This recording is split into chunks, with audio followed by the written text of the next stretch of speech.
The void shivers as Captain Soraya Varan's strike cruiser tears through the Veil Nebula, its void shields flickering under the psychic assault of an unseen predator. Something ancient stirs within the darkness, a Xenos presence so alien that even the most seasoned inquisitors hesitate. The crew whispers of the Eldritch Xenos, species whose existence is a riddle and a nightmare, a threat that the Imperium barely understands, yet cannot ignore. As warning sirens scream, Soraya grips the command console, eyes narrowing. One wrong move, one lapse in attention, and the consequences are cataclysmic. The void is alive tonight, and it hungers. First among these are the Necrontyr, beings whose skeletal forms belies a millennia-old vengeance. Their tomb worlds float like graves in the warp, silent yet deadly. Unlike other Xenos, they do not seek mere conquest. Their logic-driven campaigns are precise, terrifying, and patient. Entire star systems vanish as if erased by a cosmic hand. Every encounter with them is a lesson in futility. Their technology bends reality, their weaponry reduces planets to ash, and their goal, a galaxy emptied of organic life, remains constant. Then there are the Tau, a species that embodies the cold elegance of advanced evolution. Where others strike with chaos and fear, the Tau project unity, persuasion, and overwhelming firepower.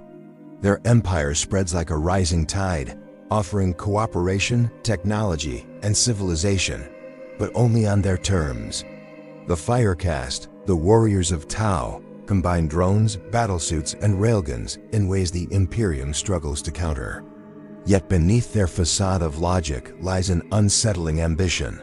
The ethereals guide the Tau with subtle, almost alien manipulation. Every act of diplomacy can hide a blade pointed at the heart of humanity. The Eldari, or Eldar, step through the stars like ghosts of forgotten glory. Their once great empire fractured into cults and craft worlds, yet their mastery of the warp is unmatched.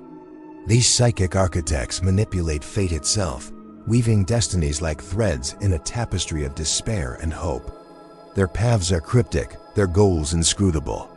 Craft worlds drift through space, harboring secrets older than the Imperium itself. And when the Eldar intervene, it is never simple. They might save a world, only to condemn another in the same breath. Encountering them is a gamble with infinity. Among the shadows lurk the Drukhari, the dark kin of the Eldari, whose existence is pain incarnate. Their society thrives on suffering, raiding real space to harvest slaves and terrorize entire star systems. With barbed weapons and raiding fleets faster than thought, they embody horror. The Drukhari revel in fear, their realm a mirror of our worst nightmares made real. Unlike the craft world Eldar, their goals are raw, immediate, and cruel. Yet even they carry the weight of millennia, and in the veins of their victims flows the sustenance that fuels their longevity. A Drukhari raid can erase centuries of civilization in a night. Beneath all lies the Tyranids, a galaxy-consuming plague that moves like a storm of teeth and sinew. Hive fleets stretch across light years, silent and relentless, stripping worlds bare. They are not merely invaders. They are ecosystemic annihilators, consuming everything to feed the endless hunger of their species. Their psychic presence resonates in the void, a hum of inevitability that drives even the strongest minds to despair. Each Tyranid organism, from the tiny termagant to the monstrous hive tyrant, is a weapon, a tool of bioengineered perfection designed to evolve against any defense. Resistance is survival's cruel joke. And yet, the most elusive are the Khan shards, fragments of star gods shattered by the Necrons themselves. These beings are incomprehensible, almost mythic in their power. They twist matter, warp space, and unmake reality with thought alone. The few glimpses recorded in the annals of the Imperium are horrifying. Stars extinguished, entire fleets evaporated, and psychic screams echoing through the void. Their motives are unknowable, and contact is almost always fatal. The very concept of survival against a Ctan is a question of luck, faith, and cosmic chance. The universe teems with Xenos beyond comprehension, and the Imperium stands as the frailest barrier against their designs. Some fight openly, wielding claws, guns, and psychic might. Others manipulate from the shadows, shaping fate and sowing doubt. Every encounter, every conflict, is a thread in a tapestry of horror and strategy. Human lives are expendable, worlds are pawns, and the void watches with indifferent malice. Captain Saraya's cruiser plunges into the nebula's heart. Sensors scream warnings of entities too fast, too strange to register fully. The Eldritch Xenos are here, and the crew realizes too late that they are no longer hunters, they are the hunted. Shadows shift in impossible geometries, and whispers of the incomprehensible brush against the minds of the crew. Fear is not enough. Action is required, yet the margin for error narrows with every heartbeat. Somewhere in the darkness, the void stirs with intelligence that is both alien and eternal. The Imperium's faith, technology, and firepower are formidable, but against beings who have seen stars die and galaxies reborn, they are fragile, brittle, and temporary. Every choice, every maneuver, is scrutinized by creatures who see time itself differently. And as Saraya braces for the first strike, a chilling realization settles. This is only the beginning. The Eldritch Xenos are patient, cunning, and unrelenting. The nebula explodes with light as the first wave of Necron constructs emerges, their weapons burning through void armor like paper. Tyranid bioships twist through the shadows, their psychic hum bending the minds of sensors and crew alike. Somewhere above, a Drukari raider slashes reality, pulling screams from the void itself. Saraya Voran grips the command chair as all known laws of warfare collapse around them. There's no retreat, no backup fleet, no reinforcements. Only the cold, merciless gaze of the universe's most alien predators. Humanity fights to survive against the unimaginable, and the night has just begun. The void roils as the Tyranid hive ships advance, their biomatter pulsating with life and hunger. Captain Saraya issues orders with a calm born of desperation, but even the most disciplined crew trembles. Every instrument is screaming warnings, yet the Tyranids ignore all logic, moving with a cohesion that borders on psychic perfection. These creatures do not merely attack, they analyze, adapt, and consume. No fleet in the Imperium has ever faced a foe like this, one that treats planets as mere calories and star systems as grazing fields. The hum of the Tyranid presence grows louder in the minds of all aboard, annoying, instinctive terror that no doctrine can counter. In the outer rim of the nebula, a Necron tomb world awakens. Immense, skeletal constructs rise silently from the ground, their shining eyes cold and unyielding. Entire planetary defenses collapse before them without resistance. The Necron logic is absolute, their patience eternal. Centuries of planning unfold in seconds, each strike precise and unerring. They do not hate or love, they exist to restore the universe to order as they understand it, eradicating the chaos of organic life. For a moment, Captain Saraya realizes that they are facing something far older than humanity, something whose memory stretches across millennia. Meanwhile, the Eldari maneuver with preternatural grace, their ships weaving through space like dancers. They intervene selectively, striking where the balance of fate demands it. Some humans live, others die. Their motives remain inscrutable, yet their power is undeniable. Psychic emanations ripple from craft worlds, pending the perception of time and space for all nearby. Saraya watches with a mixture of awe and fear, realizing that in this galaxy, allies are never permanent, and even saviors may be harbingers of ruin. The Eldar's elegance conceals an underlying ruthlessness, a reminder that in the eyes of some Xenos, humanity is little more than a plaything. The Drukari strike next, raiding with brutal efficiency. Their craft slash through voids like living shadows, tearing through hulls and leaving only screams in their wake. Slaves are harvested, vessels stripped bare, and the crew barely registers their existence until boarding hooks rip into the cruiser. Their weapons are cruel, designed to inflict maximum suffering, and they thrive on it. Every encounter with the Drukhari is a test of endurance and nerve, for their cruelty is not strategic, it is instinctual. Survival against them requires both courage and luck, and in these moments, Soraya feels the full weight of the Imperium's vulnerability. Amidst the chaos, whispers of the Conshards emerge from the void.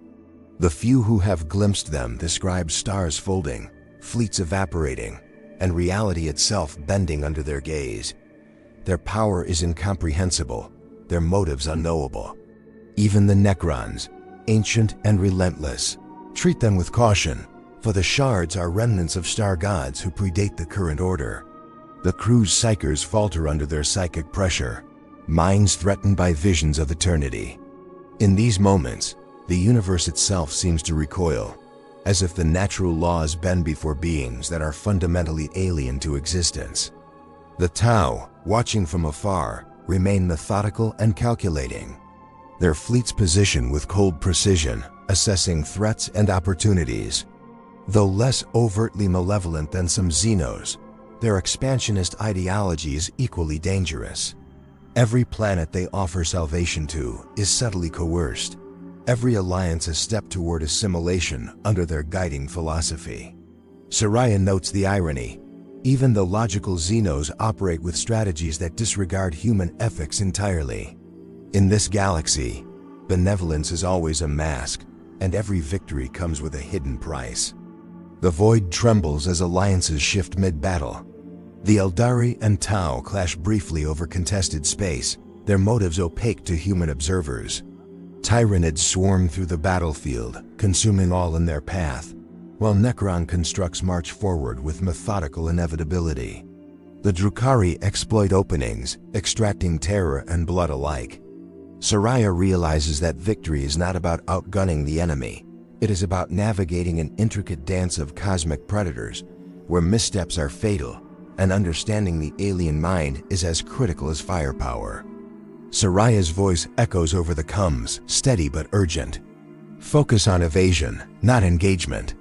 Target patterns and predict their behavior.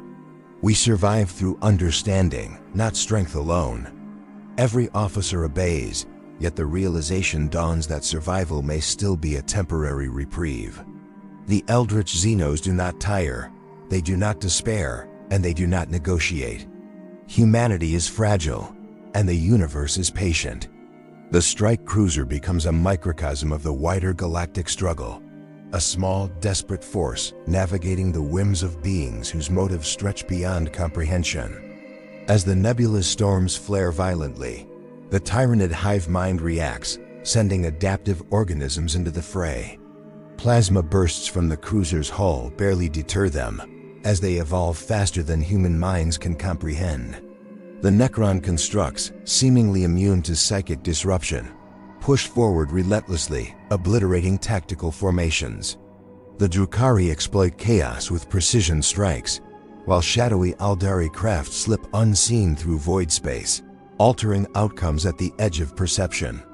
Soraya realizes that every breath aboard this vessel is borrowed from fate itself. The galaxy watches in silence, indifferent and uncaring. Through it all, Soraya feels the true weight of the Eldritch Xenos. These species are not merely enemies, they are forces of nature, incomprehensible and eternal.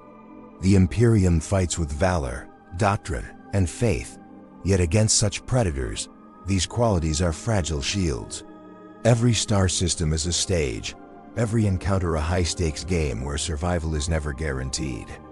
And as the void thickens with the presence of beings who have existed since time immemorial, Soraya understands that the human struggle is not just against death, but against the very nature of cosmic indifference. The void thickens as Tyranid bioships swarm like a living storm, their forms constantly shifting, adapting to every tactic the Imperium throws at them. Soraya's crew scrambles to compensate, but conventional strategies crumble against an enemy that evolves in real time. Termagants explode against shields only to be replaced by Hormagaunts, faster, deadlier, more relentless. Every pulse of the Tyranid hive mind resonates through the minds of psychers aboard the cruiser, a psychic whisper of inevitability. It is not merely a battle. It is a test of perception and instinct. Humanity is prey, and the Tyranids are patient hunters whose hunger defines time itself. Meanwhile, a Necron monolith emerges from the shadow of a nearby star, its metallic surface reflecting nothing but the cold void. It does not advance, it observes, calculates, and waits. The crew realizes too late that its presence warps reality around it. Targeting systems fail, weapons misfire, and even gravity seems uncertain near its mass. These constructs embody the quiet inevitability of the Necrons, immortality, precision, and the ruthless logic of a species that sees life as flawed and expendable. Each Necron is a soldier of patience, every strike an echo of a millennia-old plan. Victory requires more than firepower, it requires understanding what cannot be reasoned with. Above the battle, Aldari craft glide like living shadows, their presence almost serene amid chaos. But serenity is a false promise. Their psychic influence bends perception, warping probability and manipulating outcomes. A single Eldar missile may avert disaster, or it may plunge the cruiser into deeper peril. It depends entirely on the inscrutable designs of its pilot. Soraya senses the paradox. Help is given, yet no one truly knows why. The Eldar are both saviors and predators, their motives hidden behind layers of fate and foresight. One misjudgment in interpreting their actions can lead to annihilation. In the void's darker corners, Drukhari raiders descend like vipers. They are everywhere and nowhere at once, striking with precision, disappearing before retaliation can take hold. Each boarding party is a masterclass in cruelty, harvesting suffering as sustenance. The crew barely registers their approach until hooks tear into the hull and screaming slaves are dragged into the shadows. Their weapons cut not only flesh but spirit, each strike a lesson in terror. Survival against the Drukhari requires not strength but cunning, and even that is often insufficient. Their joy is chaos itself, and they are unmatched in exploiting it. Far beyond, Tau fleets maneuver in clinical silence. Their strike patterns are exact, their movements almost serene compared to the chaos around them. Each ship and drone follows a meticulously calculated strategy, seeking to expand Tau influence through both force and diplomacy. They offer the promise of unity, technological advancement, and order, but at a cost. The Tau Empire's greater good is not benevolence. It is assimilation under alien ideology. Every act of cooperation is a subtle conquest, every alliance a thread in the web of expansion. Even in apparent allies, the human mind must remain wary. As the battle escalates, Soraya senses the presence of 10 shards, their incomprehensible psychic signature slicing through the void. These fragments of star gods make the very laws of reality tremble. Their touch bends space, dissolves matter, and fractures minds. Even the ancient Necrons approach them with caution, recognizing forces beyond their dominion. The crew's psychers falter under their pressure, visions of eternity threatening sanity. Contact with a Khan is not survival, it is a miracle. The universe itself seems to recoil at their presence, acknowledging entities whose power predates the stars themselves. Tyranid synapse creatures emerge, directing the swarm with uncanny precision. The battle becomes a deadly dance of adaptation and evolution, with Soraya's crew constantly adjusting tactics just to stay alive. Weapons that once worked now fail, forcing improvisation at every turn. The hive mind anticipates nearly every move, learning, adapting, and turning strength against strength. For the first time, the crew feels the true scale of the Tyranid threat. They are not merely an army, they are the embodiment of predation and survival, a force as ancient and inexorable as life itself. Necron constructs march forward in perfect synchrony, every movement a demonstration of eternal discipline. Planetary defenses crumble under their onslaught, and yet they seem unaffected by chaos around them. Their purpose is singular: to restore order and to eliminate what they deem flawed life. Their precision contrasts starkly with the chaotic violence of Tyranids and Drukhari alike. Soraya observes that strategy alone is not enough. The Imperium must predict, adapt, and exploit every weakness, knowing that Necron patience spans centuries, millennia, and beyond. Failure is permanent. Among the stars, Eldar craft subtly manipulate probabilities, turning imminent disaster into fleeting reprieves. Soraya realizes that the Eldari are not motivated by loyalty or morality. They are players in a game too vast to comprehend. Every rescue, every intervention, is guided by foresight and destiny, not empathy. Their motives are hidden, their influence invisible, and yet their effect is profound. Humanity's survival is often the side effect of their strategy, not its purpose. Trust is a dangerous currency when dealing with the Eldar, and every decision carries unpredictable consequences. Through the chaos, Soraya's voice rises above the storm. Orders cut across the bridge. Prioritize survival, exploit patterns, and never underestimate the unknown. Every crew member understands the stakes. They are not merely fighting for themselves, but for the fragile remnants of human civilization. They face predators whose patience and power eclipse understanding, whose motives are alien and eternal. And yet, even in the heart of despair, a spark of defiance persists. The human spirit refuses to yield, clinging to hope as they navigate a galaxy teeming with eldritch horrors. The void quivers as Terranid vessels converge, their bioforms mutating mid-flight to counter every weapon fired. Soraya's fleet reacts, but their efforts feel futile against a foe that anticipates, adapts, and consumes with perfect instinct. Ships that fire volleys of macro cannons find Terranid bioshields reforming almost instantly. Each engagement is a learning process for the swarm, turning every human tactic into an advantage for the predator. Panic rises among the crew, but Soraya forces focus. Survival demands adaptation as precise as that of their enemies. One wrong move and the cruiser is devoured whole, leaving nothing behind but silence. Above the carnage, Necron constructs rise from shadowed moons, their monolithic forms cutting through the void like jagged blades of inevitability. They are silent, merciless, and beyond morality. Their weapons vaporize fleets and their advances methodical, guided by logic older than the stars themselves. The Imperium's defenses, formidable though they are, falter under the weight of a species that treats time as a tool, not a constraint. Soraya watches, horrified yet awed, as centuries of Necron planning unfold in seconds, reminding humanity how brief their triumphs truly are. The Drukhari strike with merciless speed, boarding the cruiser through void-torn apertures. Whips crack, blades slash, and the screams of captured crew fill the corridors. They are predators fueled by suffering, their delight in pain unparalleled among known species. Soraya orders countermeasures, but the Drukhari are already gone, leaving chaos behind. Their raids are not strategic, they are instinctual, almost ritualistic. The survivors understand the cruel truth. Against the Drukhari, discipline alone cannot save lives. Only cunning, speed, and luck preserve a soul from their clutches. Meanwhile, Tau fleets deploy with cold precision.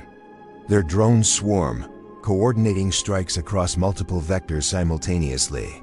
While their philosophy preaches the greater good, their expansion is relentless, absorbing worlds into an empire where choice is an illusion.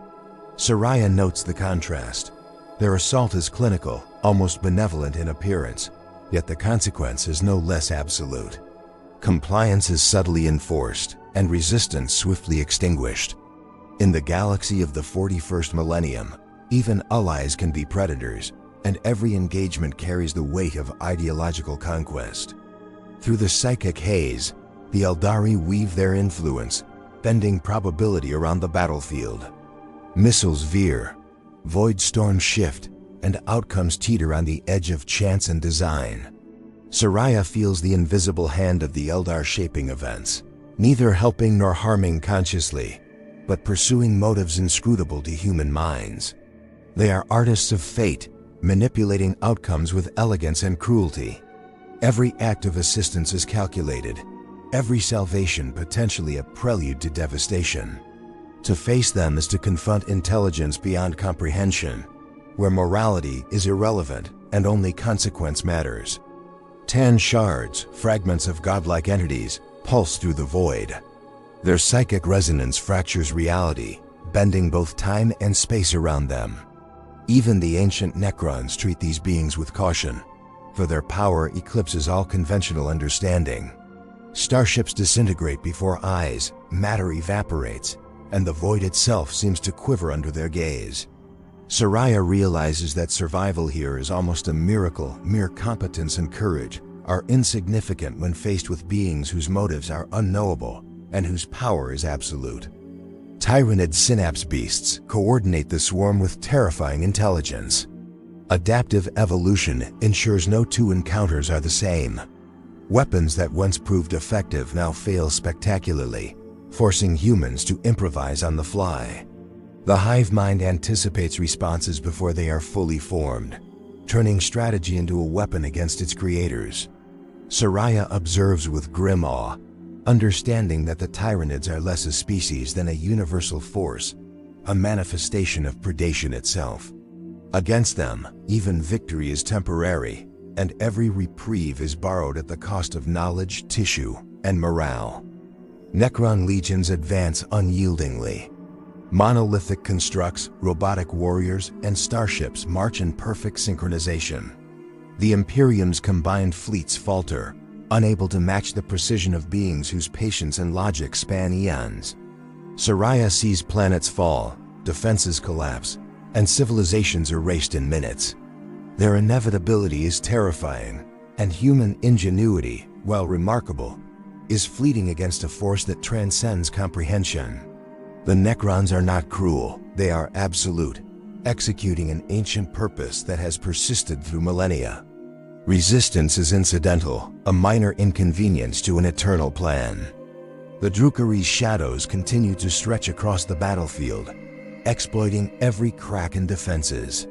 Boarding parties strike unpredictably, vanishing into void portals and leaving carnage behind. Soraya witnesses crews disintegrate under their influence, realizing that against the dark kin of the Eldari, fear is both weapon and currency. Survival is not guaranteed, and even successful escapes carry deep psychological scars. The Drukhari remind humanity that some predators hunt not out of necessity, but out of pure, unending desire. Amidst all this, Soraya issues a command that is as much instinct as strategy: adapt, endure, and survive. Every officer understands the stakes. The Eldritch Xenos do not fight like humans. They operate on principles beyond morality, time, or empathy. Necrons are inevitability made flesh. Tyranids are hunger made manifest. Drukhari are cruelty incarnate. Tau are ideology perfected. And Eldar are destiny in motion. The battle is not merely a contest of firepower, but a trial of perception, instinct, and willpower. Humanity is fragile, yet unbroken, clinging to the edge of survival in a galaxy indifferent to its existence. The void erupts as Tyranid bioships crash into the battlefront, their forms writhing and mutating mid-assault. Soraya's strike cruiser pivots, dodging a barrage of biomorphic weaponry that twists reality itself. Every second is a test of instinct.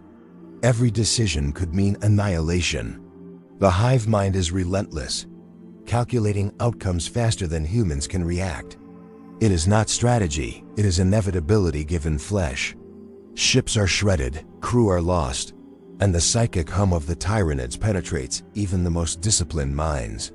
Survival is not guaranteed. Necron constructs converge on key positions, monolithic and inexorable. Each movement is executed with the precision of eons of planning, and their weapons reduce entire battle groups to shimmering ash in an instant. The Imperium's forces are disciplined, but discipline alone cannot overcome the ancient logic of a species that views life as imperfect and temporary. Soraya watches worlds fall, feeling the crushing weight of inevitability pressing in from every angle. Against the Necrons, time itself is a weapon they wield effortlessly. The Drukhari descend once more, boarding pods tearing through the void like jagged teeth. Soraya orders countermeasures, but these predators operate on instinct and sadistic brilliance, striking, disappearing, and leaving only terror behind. Screams echo through the corridors, and the crew faces a dual nightmare: the relentless, unfeeling advance of the Tyranids and Necrons, and the merciless cruelty of the Drukhari. Every human heartbeat is borrowed time, every breath a defiance against beings who feed on despair. Amidst the chaos, Eldar craft weave through space, their ships appearing and vanishing with ghostly elegance. Missiles swerve, void storms shift, and outcomes teeter between survival and annihilation. Saraya senses that the Eldar manipulate events not for loyalty or morality, but for reasons incomprehensible to human understanding. Even victories are ambiguous, blessings shadowed by hidden consequences. Humanity clings to survival, but the Eldar remind all that in this galaxy, no intervention is without cost. Tau fleets engage from beyond, precision strikes meant to contain and control. Their philosophy of the greater good drives them to enforce order in the chaos, yet even their logic is a form of conquest. Worlds saved under Tau guidance often become subtle extensions of an alien ideology, and even apparent allies carry agendas hidden to human perception. Saraya realizes that every engagement in the galaxy is multidimensional, with the lines between friend and foe blurred by motives, morality, and the incomprehensible scale of Xenos intelligence. The Catan shards make their presence known, and reality trembles under their incomprehensible might. Stars flare, ships vanish, and the void itself shudders. Their motives are unknowable, their power absolute. Even the oldest Necron legions treat them with caution, recognizing that some entities operate above reason, beyond strategy, and outside comprehension. Saraya watches in horror and awe, realizing that survival here is a temporary illusion, a fleeting defiance against entities whose very existence warps reality. Amidst this cosmic storm, Tyranids adapt, striking in ways never predicted. Synapse creatures coordinate an endless wave, and the crew struggles to anticipate their moves. Each human tactic is learned and turned against them. Weapons that once succeeded fail spectacularly, and yet, the Imperium endures, clinging desperately to life. Saraya understands that against such an adaptive, consuming force, perseverance is the greatest weapon. Survival is an act of cunning, instinct, and will. The Necrons press forward, relentless and precise. Monoliths rise, warriors march, and starships obliterate fleets in seconds. The Imperium's efforts seem insignificant, yet Saraya recognizes that resistance itself is an act of defiance against the eternal. Each moment of survival is a testament to ingenuity and courage. Against inevitability incarnate, humanity's stubborn persistence becomes a form of heroism, a spark against the cold, uncaring logic of the galaxy's oldest predators. Drukhari shadows strike once more, exploiting every weakness. Boarding parties kill, maim, and vanish. Every corridor, every deck is a battlefield. Saraya feels the limits of human endurance, yet knows that surrender is not an option. Against the sadistic predators of the void, courage and quick thinking are the only shields. Even amid carnage, the human spirit persists, refusing to yield to fear, cruelty, or despair. As the battle reaches its crescendo, Saraya issues final commands: adapt, endure, survive. The Imperium's forces, battered but unbroken, press on. Tyranids advance, Necrons march, Drukhari strike, Eldar manipulate, Tau maneuver, and the Catan shards loom as silent arbiters. Yet humanity persists, fighting in the shadows, clinging to life against odds that defy understanding. In the heart of the void, Captain Saraya Varan and the Imperium demonstrate the defiance that has always defined them. Fragile, mortal, yet unyielding. Against Eldritch Xenos, the galaxy is ruthless, but humanity refuses to vanish quietly.